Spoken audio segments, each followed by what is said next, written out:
ఇట్లా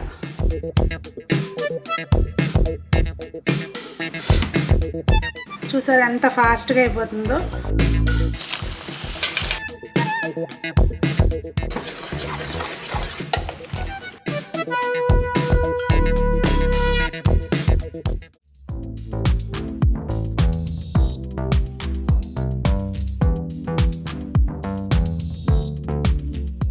పెద్దలందరికీ నమస్తే, పిల్లలందరికీ హాయ్. ఎలా ఉన్నారండి? అందరూ బాగున్నారా? మేము చాలా బాగున్నాం, మీరు కూడా చాలా చాలా బాగున్నారని ఆశిస్తున్నాను. ఈరోజు వీడియో ఏంటంటే, చాలా రోజులు అయింది ఏమీ పిండి వంటలు చేసుకోక. నాకేంటంటే అందరూ ఎక్కువ బోర్ కొడితే ఏదో పని చేస్తారేమో, నాకు రొటీన్లో విసుగు పుట్టితే పిండి వంటలు చేస్తానన్నమాట. అట్లా ఇవాళ చిట్టి గవ్వలు చేశానండి. చిట్టి గవ్వలు చిటికలో ఎలా చేసుకోవాలి, గోధుమ పిండితో ఎంత కరకరలాడుతూ వస్తాయనండి క్రంచీగా. అంటే అలా అని చెప్పి గట్టిగా ఉండవు, గుల్లగా ఉంటాయి. ఎలా చేసుకోవాలి ఏంటనేది చిన్న చిన్న టిప్స్ మిస్ అవ్వకుండా చూసేయండి. నేను చేసేసాను ఆల్రెడీ, ఎలా చేశాను ఏంటనేది చూడండి. విన్నారు వెనమాల కోరికలు సంజమ్మ వెన్నగోళీలు చేయమ్మ అంటుంది. సరే అండి, ఈసారి వెన్నగోళీలు చేద్దాము. ఇదిగోండి చూస్తున్నారా, చిట్టి గవ్వలకి ఇక్కడ నేను గోధుమ పిండి తీసుకున్నాను. ఈ కప్పుతోటి 2 కప్పులండి. ఇది కొలతని కాదు, జస్ట్ మీరు ఎలా అయినా తీసుకోవచ్చు, ఏ బౌల్లో అయినా తీసుకోవచ్చు అనమాట. ఒక చిటికెడు ఉప్పు, కొద్దిగా జస్ట్ మనం పించ్ అనుకోండి, అది వేసేసి కొంచెం ఉప్పు కలిసేలాగా మంచిగా కలుపుకుని, పిండి కలుపుకోవడంలోనే ఉందండి ఇవి మెయిన్. కొంచెం చేస్తున్నాను ఎందుకంటే నాకు కొలతలుగా చెప్పాలంటే రాదు, అందుకని చెప్పి ఇప్పుడు కొంచెంగా చేస్తున్నాను. దీనిలోకి ఒక 2 టేబుల్ స్పూన్లు నెయ్యి అండి, చక్కగా కాచిన నెయ్యి, బాగా సన్నగా కాచిన నెయ్యి. నెయ్యి వేసిన వెంటనే మళ్ళీ గబాలన చేయి పెట్టద్దు. నేను చెప్పాల్సిన పని లేదనుకోండి, మళ్ళీ పొరపాటుగా పెడతారేమో అని నేను ఒక్కోసారి పెడతా ఉంటానులేండి, ఏదో ధ్యాసలో పనిచేస్తూ.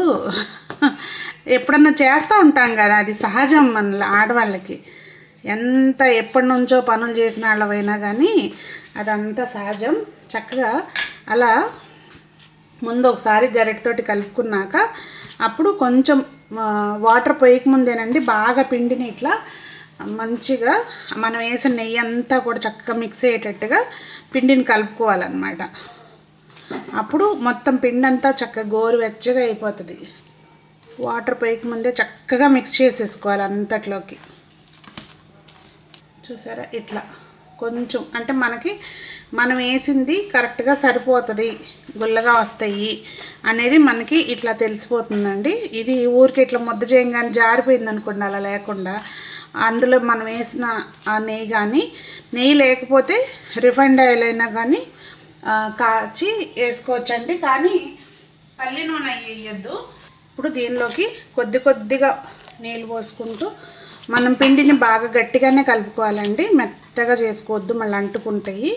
కొంచెం గట్టిగానే కలుపుకోవాలి. నీళ్ళు ఎప్పుడు కూడా ఒక్కసారి యాడ్ చేసుకోకూడదండి, కొద్దిగా చూసుకుని పోసుకోవాలి. తగ్గితే మనం మళ్ళీ పోసుకోవచ్చు, కానీ ఎక్కువ అనుకోండి, ఎక్కువైందనుకోండి మళ్ళీ యాడ్ చేసినప్పుడు అప్పుడు మనం వేసిన నెయ్యి సరిపోదన్నమాట, గుల్లగా రావు, గట్టిగా వస్తాయి. అప్పుడు ఇలా చూస్తున్నారు కదండి, కొంచెం ఇట్లా గట్టిగానే కలుపుకోవాలి. చక్కగా ఒక 10 నిమిషాలు మూత పెట్టేసి వదిలేస్తే మంచిగా మనకి మెత్తబడిపోద్ది అన్నమాట పిండి. ఇదిగోండి చక్కగా మనం కొంచెం పిండిని ఒక 10 మినిట్స్ అట్లా నాననిచ్చిన తర్వాత మనం చక్కగా ఏం చేయాలంటే, కొంచెం మెదుపుకుంటే పిండి బాగా వస్తాయండి. అలాగే అన్నీ ఈక్వల్గా రావాలంటే మనం పిండిని చక్కగా మనకి ఏ సైజులో కావాలంటే, ఇప్పుడు మనం చిట్టి గవ్వలు చేసుకుంటున్నాం కదా, దానికి అనుగుణంగా సైజు చూసుకుంటూ, ఇదిగోండి ఇది గవ్వల చెక్క ఉంటుంది కదా, దీంతో ఒక్కసారి ఇట్లా అనేయాలి. అమ్మాళ్ళు ఏంటంటే కొంచెం ఎట్లా చేసేవాళ్ళంటే పెద్దవి చేసేవాళ్ళు, చూపిస్తానండి. వాళ్ళు ఇదిగోండి ఇది ఉందనుకోండి, ఇట్లా ఇలా చుట్టేవాళ్ళు అనమాట, ఇలా చేసేవాళ్ళు గవ్వలు. అలా కాకుండా జస్ట్ ఇది ఇలా వస్తుంది, 2 వైపులా బాగా కాలి పాకం బాగా పీల్చుకుని బాగుంటాయండి ఇట్లా. సో మనం ఇప్పుడు దానికి సరిపడా చిన్న చిట్టుగా ఇలా కట్ చేసుకుంటే అన్నీ ఈవెన్గా వస్తాయండి. సో ఇలా కట్ చేసేసుకుని, ఇది కూడా లావే, ఇంకా సన్నగా చేసుకోవాలి. ఈ పాముని సన్నగా చేసుకోవాలన్నమాట. ఇలాంటి డ్యూటీ పిల్లలకి అప్పు చెప్పామనుకోండి, వాళ్ళు బాగా చేస్తారు చక్కగా. మంచిగా వాళ్ళు చూసి నేర్చుకుంటారు చక్కగా. మనం చూసుకుని పిండి అనేది జస్ట్ ఇదిగోండి ఇట్లా వచ్చేటట్టు మనం చక్కగా చేసుకుంటే సరిపోతుంది. చాలా ఫాస్ట్గా అయిపోతాయండి. జస్ట్ ఏంటంటే ఇవి మనం ఉండలుగా చేసుకోవడానికి టైం పడుతుంది తప్పించి, ఇది ఇలా చాలా ఫాస్ట్గా అయిపోతుంది. ఇంకా అన్నీ ఈవెన్గా వస్తాయి అన్నమాట అట్లా చేసుకోవటం మూలంగా. చూసారా, ఇలా చిట్టి గవ్వలు బాగుంటాయి అన్నమాట. ఇదిగోండి పిండి కొంచెం ఇలా అనుకోవడం అంతే, మరీ మందంగా రాకుండా చూసుకోండి. పిల్లలు చక్కగా తింటారు ఇట్లాంటివి చేసి పెడితే. అసలు ఏమీ తినుకోకుండా ఎప్పుడు హెల్దీ ఫుడ్ అని ఉడకబెట్టినవి, ఆ పచ్చి కూరగాయలు తినాలంటే తినలేం కదండి. సో ఏదన్నా తినాలనిపించినప్పుడు కాస్త టైం స్పెండ్ చేసుకుని ఇంట్లోనే హ్యాపీగా ఇలా చేసుకోవచ్చు. చూసారు కదా, ఇట్లా ఫటాఫట్ అయిపోతాయి అన్నమాట. ఇంకా మీకు చిన్ని కావాలనుకుంటే ఇంకా కొంచెం పిండి కొంచెం ఇదిగోండి ఇట్లాగే కొద్దిగా తీసుకుంటూ చక్క కట్ చేయకపోయినా పర్లేదు, తీసుకునేటప్పుడే ఇలా ఇదిగోండి చేతులకి ఇది ఇలా పట్టుకుని, ఇంకా చిన్నవండి ఇదిగోండి ఇట్లా మీకు ఎలా కావాలంటే పిండి ఇలా చేతులకు పట్టుకున్నాం అనుకోండి చక్క అయిపోతాయి. ఇలా తుంపుకుంటూ ఇలా చేసేసుకోవచ్చు. మనం రెగ్యులర్గా చేసుకుంటాం కదా, మనకి కూడా ఒక ఐడియా వచ్చేస్తుంది ఎంత పిండి తుంపితే ఎంత వస్తుంది అనేది. దాన్ని బట్టి చక్క చేసేసుకోవచ్చు. చూసారు ఎంత ఫాస్ట్గా అయిపోతుందో. కొంచెం ప్రెస్ చేస్తూ లేపేసేయాలండి, అర్థమవుతుంది కదా మీకు. ఇదిగోండి ఇది ఇలా ప్రెస్ చేస్తూ అలా మూవ్ చేసుకుంటూ వచ్చేస్తుంది మన చేతి అమ్మట. ఈ లోపల గ్యాస్ వెలిగించుకుని ఆయిల్ పెట్టేసుకుంటే మనం చేసుకునే లోపల నూనె కూడా కాగిపోద్ది.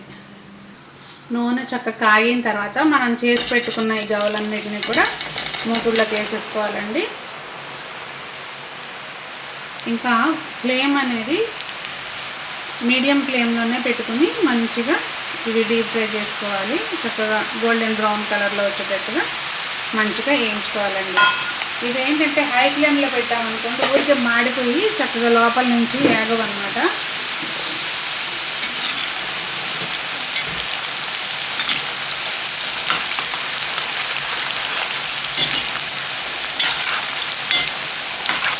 గోధుమ పిండి కదండి, కొంచెం డార్క్ కలర్ వస్తాయి. మైదా అయితే మనం కొంచెం లైట్ కలర్లో ఉండగానే తీసేస్తాము.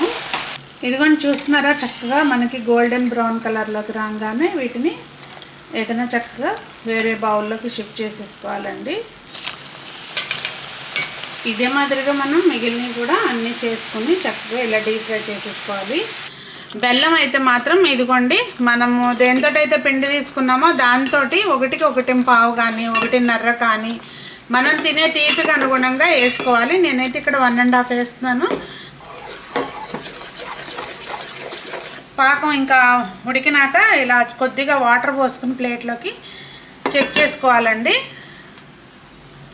కావాలనుకుంటే కొంచెము దానిలోకి పంచదార కూడా వేసుకుంటే టేస్ట్ బాగుంటుంది. నేనైతే పంచదార అసలు ఏమి వేయలేదు, జస్ట్ బెల్లమే వేసాను.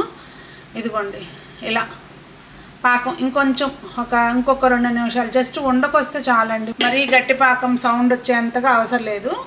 అసలు మామూలుగా రెగ్యులర్గా చేసుకునే వాళ్ళకైతే ఆ పాకం కన్సిస్టెన్సీ అనేది అది అలా చూస్తూ ఉండగానే అర్థమైపోద్దండి.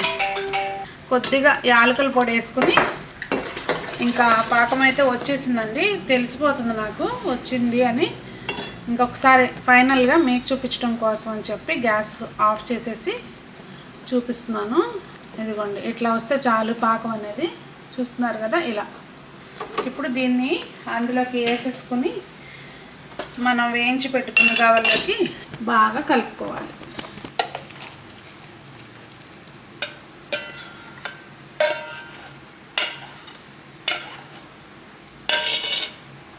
దీనిలో చక్క టీ పెట్టేసుకోవచ్చండి మంచిగా.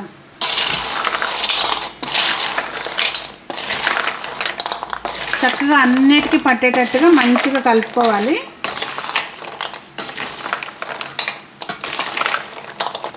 మనం పాకం కరెక్ట్గా తీసుకుంటే అసలు మనం కలిపేటప్పుడే చేతమ్మట ఆరిపోతుంది. సరే చక్కగా ఆరిపోతుంది.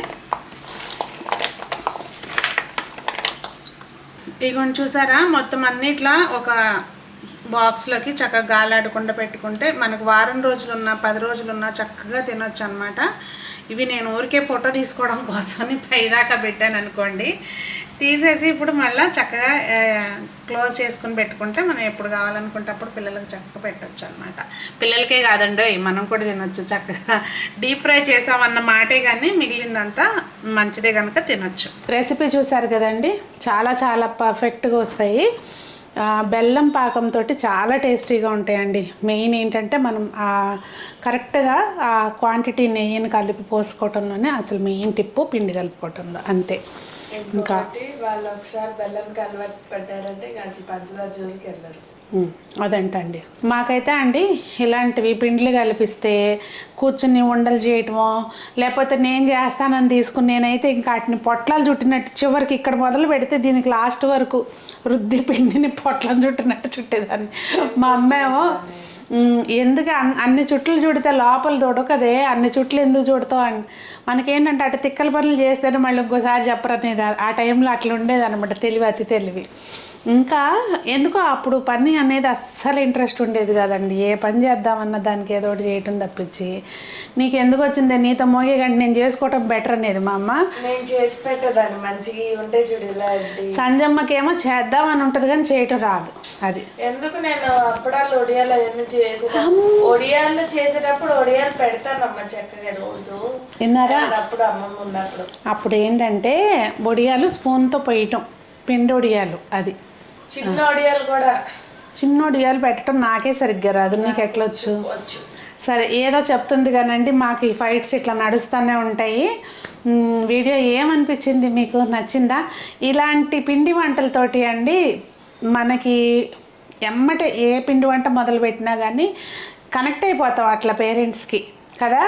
నాకైతే మాత్రం అంతే. ఎందుకంటే దాని వెనక ఇప్పుడు నాకైతే చిన్నప్పుడు ఎట్లా ఉండేదంటే, ఏదన్నా ఊర్లో మా మేనమావులు ముగ్గురు ఊర్లోనే, మా పెద్దనాన్న వాళ్ళు పక్కనే, వాళ్ళ ఇంట్లో ఏదన్నా వండుకోవడానికి తిన్నది పెట్టారనుకోండి తినమని చెప్పి అక్కడ తినకుండా వచ్చి మా అమ్మని లేదంటే తినొచ్చేనా మా అమ్మని అవి చెయ్యి అనేదాన్ని. చేసేది పాపం. అవి అయిపోయినాక మళ్ళీ అడిగేదాన్ని అనమాట.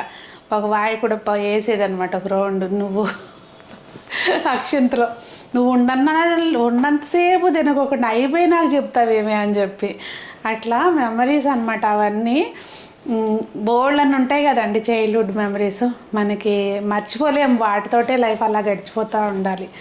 మరి ఎప్పుడు అమ్మమ్మ వచ్చినా కూడా ఇంత మళ్ళీ 2-3 క్యాన్లు నిండా పప్పులు కానీ అవి కానీ పిండి వంటలు ఎప్పుడు అమ్మమ్మ సార్ అమ్మమ్మస్ ఆబ్వియస్లీ. మా అత్తయ్య ఏంటంటే అంత ఆవిడది డిఫరెంట్, అప్పటికప్పుడు చేసేవి ఉంటే చూసారు ఆ టైప్ చేస్తారు అత్తయ్య అన్నీ అలా. సో మరి ఈ రోజుకి వీడియో ఇదేనండి. ఏదో నాకు అట్లా జ్ఞాపకాలను అలా నెమ్మరు వేసుకున్నాను. సో మీకు కూడా ఇలాంటివి ఉంటే కమెంట్ చేయండి అంతే అని చెప్పి, కనెక్ట్ అయ్యి ఉంటే కనుక వీడియో ఏమనిపించింది అనేది తప్పకుండా కామెంట్ చేయండి. మరి అందరూ బాగుండాలి, అందులో మనం ఉండాలి, మనకు నచ్చిన వంటలు చేసుకుని తింటూ జీవితాన్ని ఆనందంగా ఆస్వాదించాలని కోరుకుంటూ మీ సునీత.